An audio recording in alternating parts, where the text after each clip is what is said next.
50 States of Fright, America's largest ball of twine, Kansas. I'm Joe. And I'm Richie, baby. Please subscribe to our channel.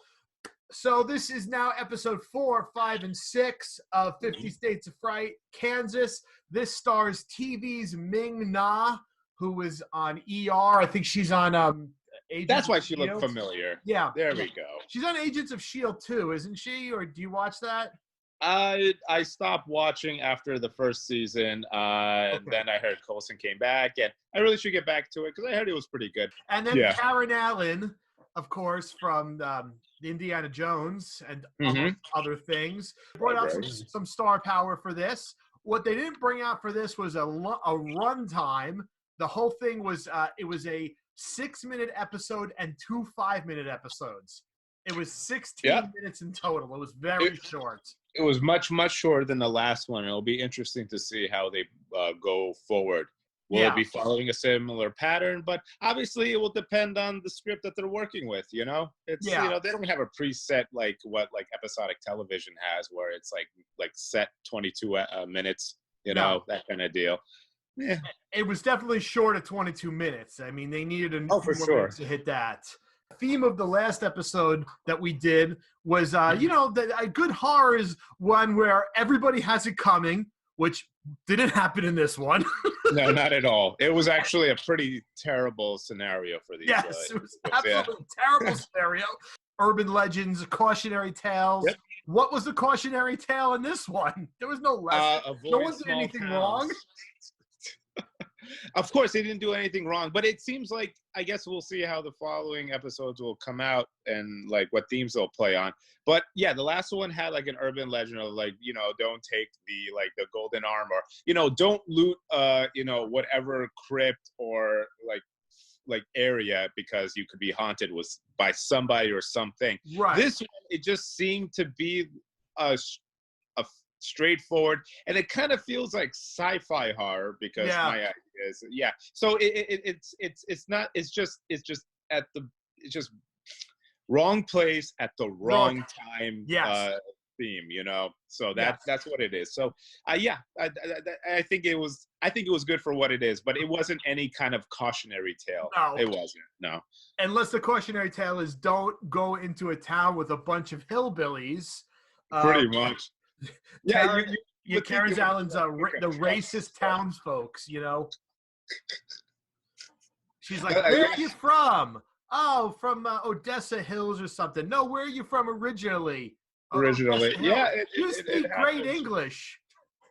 Yeah, it's really cute, that whole it's like, we don't mean no harm, but it's not being conscious of, you know, of what you're saying and the sensitivity, but whatever. It worked well because I could imagine in the pitch they're just like, it's got to be a small town in Kansas, you know, the roads of the large ball of twines. All right, how are these people going to act? What's the conflict? Oh, well, other than, you know, the child being kidnapped, I guess, by this evil entity, the townsfolk are racist. Yeah, that's it. Simple. And they're also, on top of them not deserving it, not being any kind of lesson against greed, they were also completely down on their luck because the husband father had just died and they had to move. So out of the gate, they're in a terrible situation. Screwed.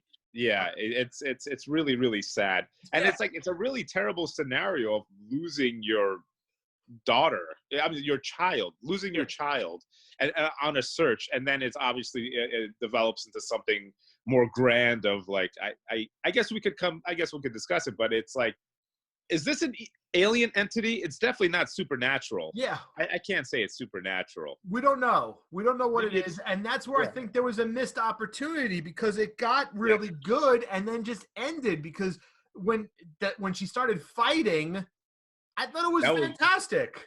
It was definitely building up to something more. I mean, I guess to just give it an overview quickly to everybody who hasn't watched it, it's pretty much Invasion of the Body Snatchers type film, and it's a really fun premise where all the town folks are, I guess it's like their bodies are replaced or they just convert into this other being. Twine people. yeah, which is a very fun. I think it was a good idea because it could just. I mean, depending on your imagination, which is unfortunate that they cut this short because they could have maybe developed it a little bit more. But I guess that's okay. It kind of felt like maybe all those twines are actually worms, Yeah. like parasites, you know, and they just wrap your body internally, and they have a nest where they, I guess, take in children. But then again, one missed opportunity. It's like, well, what exactly are all those hands inside? Those are the missing children. Why are they controlled by an alien entity or by the two original? The two children of the original, I guess, creator of that large ball of wine. Hard to say. They really left out a lot. And missing people. A lot of people went through the town who are missing. Were they all inside the ball of twine, or did they all have the twine put into their mouth, and now they're townsfolk who are the missing people? And the consciousness might have transported. Hard to say. They really didn't develop it much. But is that such a bad thing, Joe? Is that such a bad thing? Like, you leave it to the imagination. You know, you have a limited runtime. You know. Yeah, it's a bad thing. I mean, what the hell? What the hell? I want to know. Tell me what the 16 minutes.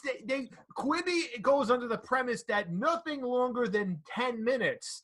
But a lot of the stuff they've been putting out 6 minutes, 7 minutes. They couldn't. They could. Why couldn't this have been 10 minutes? 3 10-minute episodes, 3 8-minute episodes. They could have fit a few more minutes into this concept. I felt it was a missed opportunity. I felt it cut short. Nah. It's I could see both sides of the coin on this one, but I guess it could be safe to say that Sam Raimi just took up the entire budget for the first episode, so everybody else is screwed. But it had a great feel when she started slicing up people and she hacked the sheriff, and the twine was everything. When she's the end of the second episode, she's slicing people and it ends. It felt like it was going somewhere, and it didn't. It looked like it was going to lead to a larger action sequence, but that fell short, and that's understandable. I really enjoy the cliffhangers of each of these episodes. Like, they leave off just at the right moment. Yeah, the first episode with the child raising her hand out of the ball of twine to show that, you know, she's trapped inside of it. The second episode ending off with the mother slashing all the townsfolk, try to get through the swarm of, not undead, but whatever the hell they are. Twine people. And it's a really fun premise that an entire town has just been enveloped. And I really enjoy, and that's what I guess they're keeping this with every episode, where it's like a docu-style mix of a narrative where, that's a fun idea. And that's great that they're continuing that, because it gives it more levity. You know, it's kind of like, ooh, this is actually happening, and we're getting, like, you know, the actually, like, dramatic reenactment of what happened in that town. I mean, I guess they tried to be cute with the end, where she's like, the interviewer starts asking all these questions. She's like, oh, you haven't seen our giant ball of twine yet. Yeah. But only after she asks about where all the children are. But at the same time, well, how did this footage get to the producers? Stop pulling threads here. How'd the footage get to the producers? Clearly they didn't go missing. They imply it, but how'd the footage get to the producers if they interview with the footage and then they went missing? So, you know, the editor was going through this, and that thought went through his or her mind, and they're like, screw it. Send it to print. Whatever. Doesn't matter. Whatever. Well, I mean, overall, what do you feel about the episode? Like, overall, from the 3 episodes, do you feel the pacing was good? Do you feel that, you know, all the notes were hit right? I just felt I wanted more. I liked it. I wanted a little more. That's what I felt. I felt it was just a little short. I thought when the second one was 5 minutes, I thought, okay, what are they going to do? They're going to bring it home in another 7, 8 minutes, 10 minutes on the last one, stretch it out a little bit.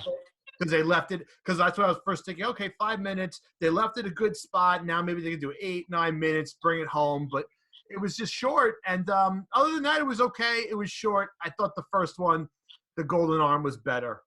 I like Sam Raimi flicks a lot. So, I mean, because all his, like, calling cards are there and his, like, type of filmmaking, I enjoyed it more. But this, in its own, is good. This is a fun sci-fi horror. I'm going to call it sci-fi because I think they're aliens. Yeah, why not?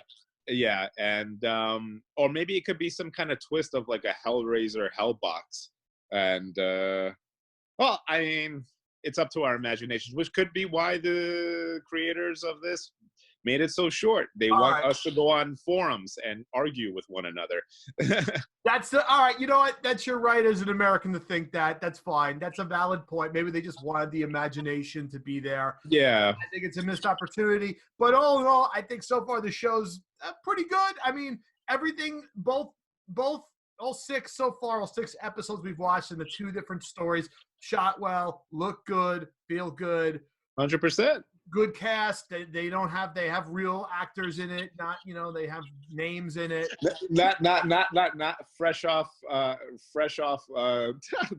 I don't want to say fresh off the boat, but like fresh in getting their SAG card. Yeah. Fresh off the underwear commercial. They have actual named actors who've done other things in television. But overall, I think we're happy with this series, and we'll keep on going. Oh, we definitely are, because this is great. I feel like the next one is going to be just as good. Yeah, why not? Not better, not worse, just as good.